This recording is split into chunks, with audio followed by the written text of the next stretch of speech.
I'm gonna give you the keys to bodybuilding for throwing, and we're gonna start right now. Okay, so when we're thinking about throwing, right, we've got to look at, we're throwing in a 7-foot circle, we're throwing in a 2.5-meter circle if we're talking about shot and disc. So there's a lot of force production that's going to go into this, a lot of technical work that's going to go into this. So we have to have a stable structure, right? We have to be stable through all of those specific joints that we're going to be using when we're developing a ton of force. So when we think through that lens, we have to produce a ton of force without breaking down. We need to get thousands and thousands and thousands of reps, 10,000 reps a year if we want to throw really, really far, and we want to do that over 10+ years.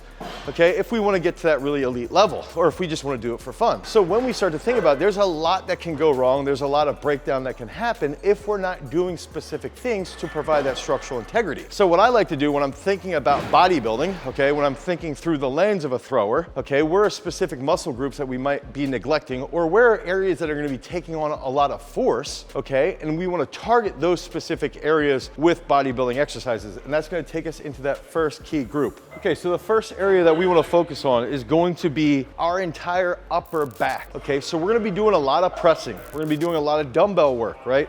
We're going to be doing a lot of throwing with that lever arm. So that's going to provide a lot of stress on our upper body. And if we're targeting things like bench press, dumbbell bench, push press, even behind the neck jerk, we need to make sure that we're doing exercises to stabilize that upper back. And I'm going to skip 20-meter glider, Lucas Warning's bench set that he has, and we're gonna provide you with this dumbbell chest row. Okay, so I like to do dumbbell chest rows and have my guys do 5 sets of 17 in the fall to really, really develop the lats and the upper back, okay?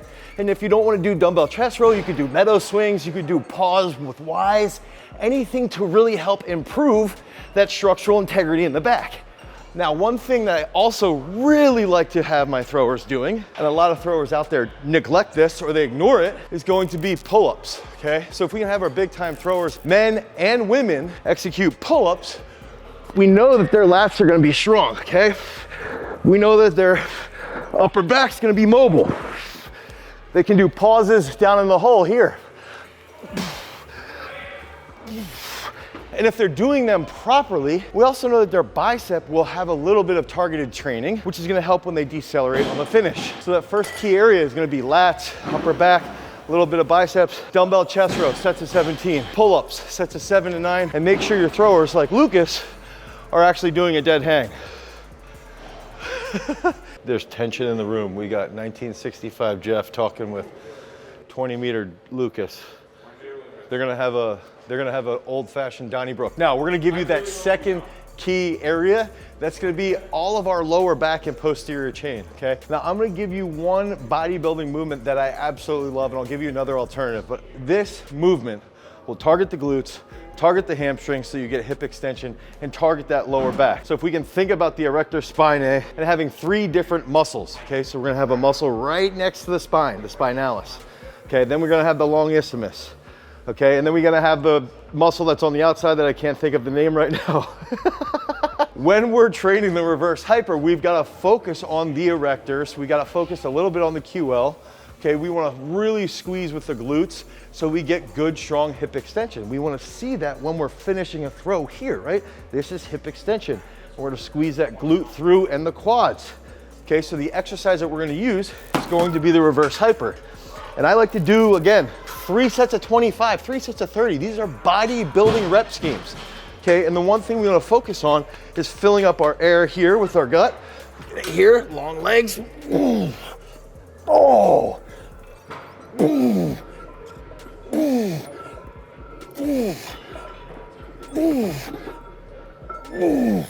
Now, oh man, that was way heavier than I thought it was gonna be. With loading, there's research recently from this past summer of 2022, that came out that the best way to load the reverse hyper is to actually load this with your body weight. So for me, about 104, 105 kilos, okay? So about 225 to 230 pounds on this bad boy, okay? So if you weigh 185 pounds, put 185 pounds on there. Now, over the first 3 to 4 weeks, build into that. And then once you get to that point of being strong enough to handle that load, then you can do 3 to 4 sets, 20 to 30 reps, get that big pump in the lower back, strengthen the erector spinae, improve the QL, and you're gonna have a really strong lower back because of the bodybuilding that you did to strengthen that joint area. Okay, the last exercise I'm gonna give you, I'm gonna save till the end. So before we get there, the next two movements are really, really, really good bodybuilding exercises, okay? Now, I like to do these in a unilateral position. I like to train around the area to provide joint stability from when we're gonna be planting here, that left leg if we're a right-handed thrower, planting in the discus or in the shot, holding that position so that we can accelerate around that. So that means there's gonna be a lot of tension into our left hip, a lot of tension into that knee, if we don't know how to co-contract in those areas. So if we can strengthen them a little bit with bodybuilding movements and then learn the skill of co-contraction through different jumps, through different reflexive movements, that's gonna lead to better technical efficiency and a healthier body, which in turn is gonna help you have a longer throwing career while you're dropping bombs. So those two movements that I like to pair to really train that ability to decelerate rapidly is going to be a single leg RDL. And I think about this as actually isolating the hamstrings, okay? We wanna feel the hamstrings pull through, okay? And get that hip extension right here. So we really wanna target the hamstrings, hip extend, come through. Do both sides. This is my weak side. Oh, I'm so tight. Ooh.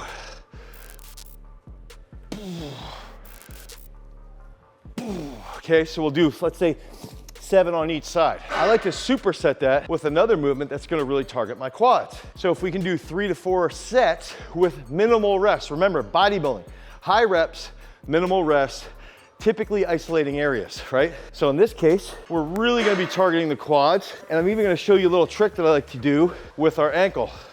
So we're leaning back, okay? And I like to think plantar flex, drive. All really driving with the quad.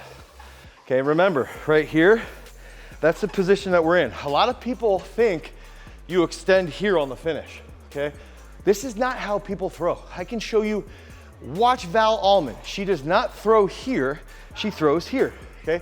Watch, she's an Olympic champion. Watch Jaime Perez, same thing. Watch Sam Mattis, same thing. Watch Ryan Krauser. This left leg is almost locked out, almost, but not entirely. Right knee bent. Same with Joe Kovacs. Right knee bent. So we want to train those areas, okay? So if we can hold and train through that bent area, right?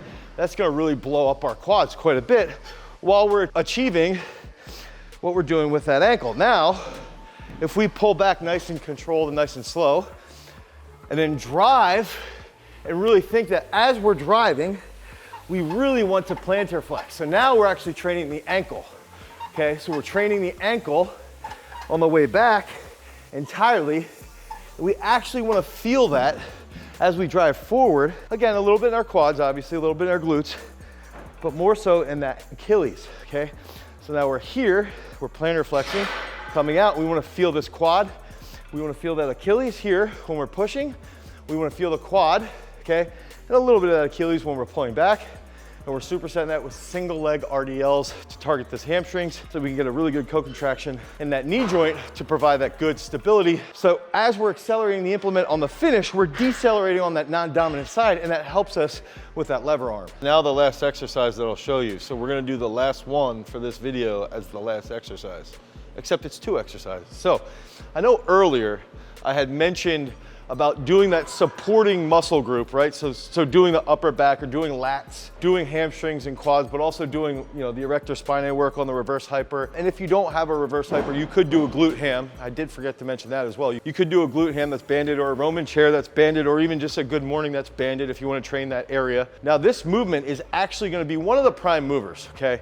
So it's really going to help on the finish of a throw with the shot. It's also going to be one of those key aspects. It's not a huge player in the discus, except for that it does help with stabilizing the elbow, okay? And it does help with other movements in the discus-based training that we do. So if we're trying to push, you know, Alex Rose or Jaime Perez or Cici Anyequere or Sam Mattis to bench 500 pounds, or Josh Sriracha or Legend Boyson Hayes, any of our bombers, right? Any of our 60+ meter bombers, we will do this specific work to build their bench press, to build their push press, okay? So what we'll do is a tricep movement that we call the Miracle Grow. Now I'm gonna show you a seated Miracle Grow, and I can't wait for all the comments down below to say, this is just a dumbbell tricep extension, okay?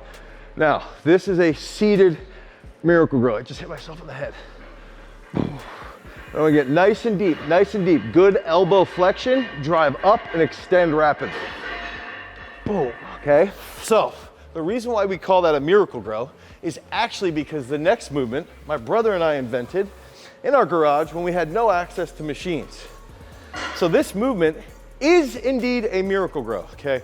And what we're gonna do is essentially a dumbbell pullover with more elbow flexion. A dumbbell pullover is what everybody has been doing with this movement for 50 plus years, since Bill Pearl, Perry Rader, Anthony DiTillo, all the big dogs, okay, back in the day, did pullovers. They did not do a Miracle Grow. So please comment down below, masters throwers who want to talk trash, because I can't wait to argue with you about the Miracle Grow. So we're gonna form a diamond grip here, okay? Get that on the dumbbell. We're gonna have a pullover start. Here, pull, pull, pull. Elbow flex to the bottom, back up. Okay? Elbow flex, back up. Elbow flex, back up. Nothing will get your triceps more sore. I'm gonna try to fix my Apple Watch so I can demonstrate this a little bit better. Nothing will get your triceps more sore than doing an actual dumbbell Miracle Grow. Here, okay? So here, flex, flex, flex, flex, almost down to the bottom, boom. And you're gonna feel your upper back really, really light up. And you wanna squeeze from the lats, abs, and triceps to bring it back up. Again, remember, this is a bodybuilding exercise. This is a bodybuilding video. 4, 5, 6 sets of anywhere from 12 to 17 reps. It's gonna blow up your triceps. It's gonna wake up your upper back so now you can catch snatches a little bit better. You have a better finish now when you're doing a push press. You're more stable overhead because you're training the triceps in an overhead position. So now when you're hitting a big split jerk like Eric Favors, you can hold that because of the stability that you have in your triceps. So dumbbell Miracle Grow here, laying down flat or seated. Pull over into elbow flexion, okay? It is different from a dumbbell pullover. It is the dumbbell Miracle Grow. These are the best exercises that you can use for bodybuilding, for throwing. If you guys need help with your training, head over to throwsuniversity.com and we can build you out a program to help you drop some bombs. Until next time, guys, peace.